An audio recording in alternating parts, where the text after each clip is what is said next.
नमस्कार दोस्तों। आज के वीडियो में हम टोइंग रिलेटेड बेसिक रूल्स के बारे में डिस्कशन करेंगे। टोइंग एक बहुत कॉमन प्रॉब्लम है जो बहुत लोग इंडिया में फेस करते हैं। टोइंग रिलेटेड या पार्किंग रिलेटेड इंडिया के अलग अलग सिटीज़ के या स्टेट के अलग अलग लॉज और रेगुलेशंस हैं। कुछ लॉज पूरे कंट्री के लिए एप्लीकेबल है, जैसे कि मोटर व्हीकल एक्ट के प्रोविजंस, और कुछ सिटी स्पेसिफिक रेगुलेशंस भी है। सबसे पहले बात इस पे करते हैं कि हमको हमारे साइड से प्रिकॉशंस क्या लेनी है। दोस्तों, जब आप आपकी व्हीकल पब्लिक प्लेस पे या रास्ते पे पार्किंग कर रहे हो तो कुछ बेसिक चीज़ें आपको ध्यान में रखनी है कि जैसे कि आपको रोड के बेंड पे गाड़ी नहीं लगानी है या कहीं ऐसी जगह पे नहीं लगानी चाहिए कि जहाँ पे कुछ डेंजर हो सकता है या किसी को ऑब्स्ट्रक्शन हो सकती है, या मान लीजिए वहाँ पे बस स्टॉप है या ट्रैफिक सिग्नल है या कोई स्कूल या हॉस्पिटल है। ऐसी चीज़ों के आसपास जहाँ पर ऑब्स्ट्रक्शन या इनकन्वीनियंस हो सकता है, ऐसे जगहों पे जनरली आपको आपकी व्हीकल पार्क नहीं करनी चाहिए।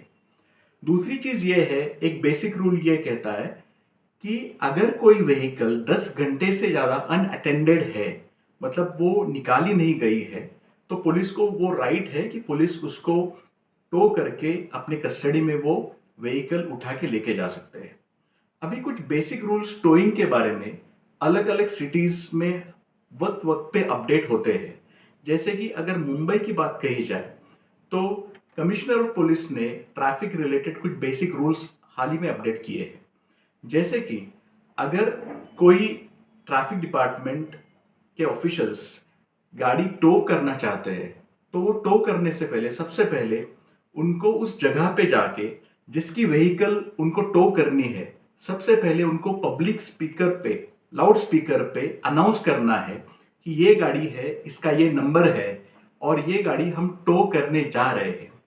उसके बाद अगर वो आदमी वहां पे पहुंच जाता है तो उनको तुरंत वो गाड़ी रिलीज करनी है और जो भी नॉन पार्किंग एरिया के चार्जेस है उस इंसान को वो चार्जेस पे करने हैं, मगर यहाँ पे टोइंग चार्जेस एप्लीकेबल नहीं होंगे। उसके साथ ही और कुछ चीजें जो आपको याद रखनी है या ऑब्जर्व करनी है वो ये है कि उस ट्रैफिक क्यू में एटलीस्ट एक सब इंस्पेक्टर लेवल का ऑफिसर या इक्विवेलेंट ऑफिसर होना बहुत जरूरी है।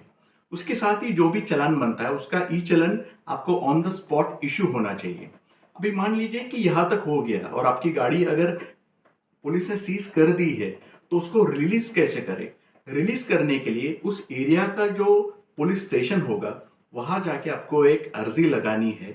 उस अर्जी में आपको बताना है कि मेरी गाड़ी अभी आज इस समय में सीज की गई थी और गाड़ी का नंबर आपको उसमें पूरा डिटेल में देना है।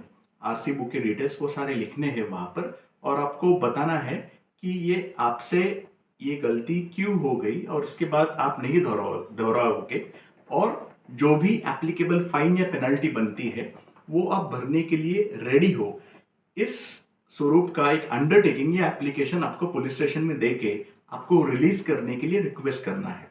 दूसरा सिचुएशन ये हो सकता है कि आपकी गाड़ी जो है वो किसी दुर्घटना की वजह से या एक्सीडेंट से रिलेटेड कुछ सिचुएशन है, इसकी वजह से पुलिस ने अगर सीज की है तो ऐसे सिचुएशन में आपका काम पुलिस स्टेशन लेवल पे नहीं होगा, बल्कि आपको मैजिस्ट्रेट कोर्ट में जाना है और वहां पे आपको एक मिसलेनियस एप्लीकेशन करके सारे फैक्ट्स को सबमिट करने हैं। उसके लिए आपको एक लॉयर को एंगेज करना पड़ेगा।